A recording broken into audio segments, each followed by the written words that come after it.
Let me now demonstrate how to cut this orange in half with a Shihan.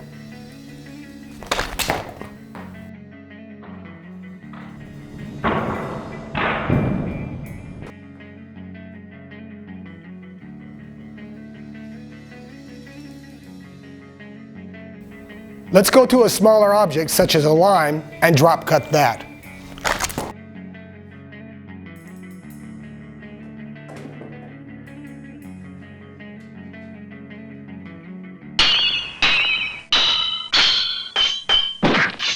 Let me now demonstrate how to cut this orange in half with a Shihan. Wait a second. This wasn't in the job description? You! Shut up, please. I'm trying to concentrate on cutting you in half.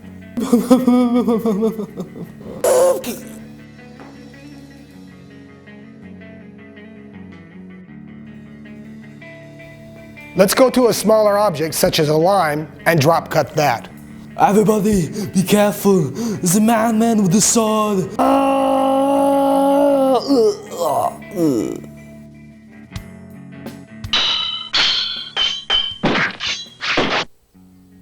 The drop cut is a very interesting exercise where most people have a lot of difficulty. And the main reason is it's hard to do. We're working with gravity. You have to keep up a speed which is consistent with nature. Let's take a closer look at the drop cut. At the beginning of your lesson in drop cutting, I want you to use a piece of wood. It can be a wooden dowel that's about 24 inches. It could be a shoto like this. Put it in your left hand. I want you to sit into a seiza position. Many people want to stand and do their test cutting, which is a lot more simple. The hard part is that if you want to be consistent, stay in a seiza with your knees underneath you with a strong back. This way you'll be able to strike a lot easier. Not at the very beginning, but over time, with practice, that rhythm will be established. The best way for you to understand how to do this is the fact that your left hand is at your side. You're going to take your right hand, hold it in front of you, mostly at eye level, drop the object you want to strike, and then grab the handle of the sword and then hit it. There are many objects you can strike and choose from. Just look around your house and you'll find something simple. For example, a tennis ball, a bean bag, an empty water bottle, or a sock. A sock is really easy to find. It's easy to roll up. You hold it up in front of you like this. You adjust everything. So let's go over a check. Object is out in front of me.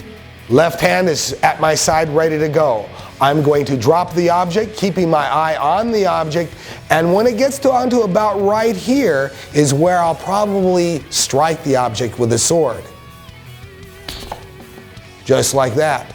Now, there's going to be a lot of times where it isn't going to go that far. Doesn't really matter because this is all about timing and consistency. So again, I'm going to come up here like this, let go of the object, and go ahead and hit it like that.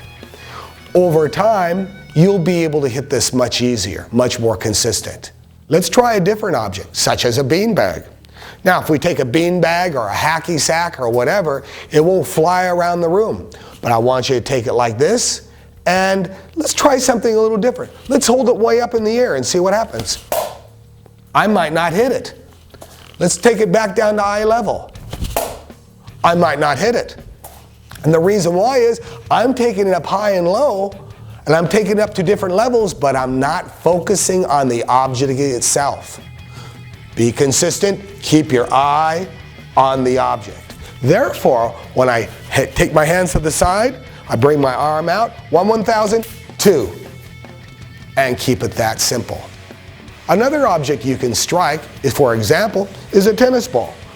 You can strike these all day long, just like that. You miss a lot too, which is fine. Being consistent takes a lot of time. So if you're missing 10, 12, 13 times, but hit it once after that, be happy with that at this time. Over practice, you will be more consistent and your strikes will be a lot better.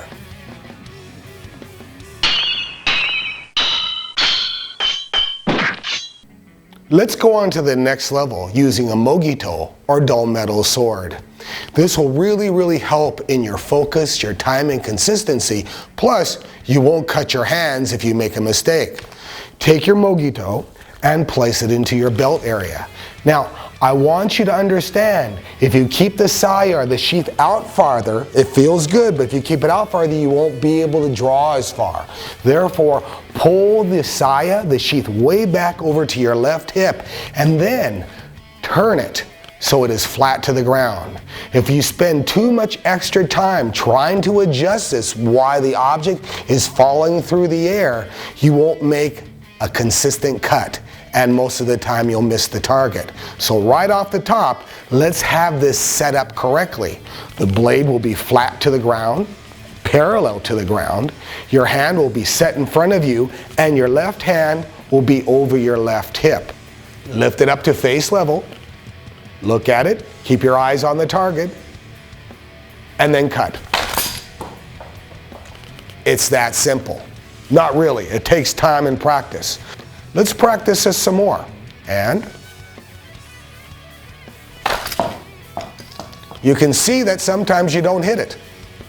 Just reach forward, grab it again, lift it up to eye level, look at it, and burn a hole through it with your eyes. Let go, and you'll be able to hit it consistently. So now, since I'm all focused, I can start hitting this a lot easier and better. So now I'm coming on in and I'm hitting this. And over time, about every fourth one you might miss it, which is okay. It isn't about being perfect all the time, but about being consistent.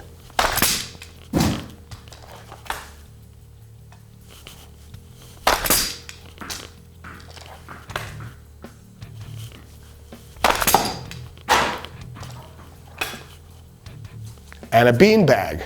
Beanbags work very well because you don't have to chase them all over.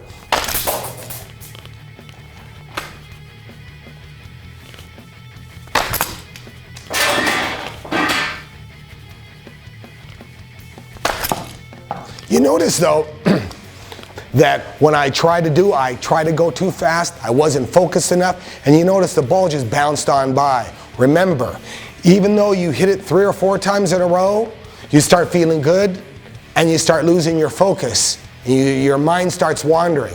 Keep that focus strong, therefore the cut will be strong. Just like that.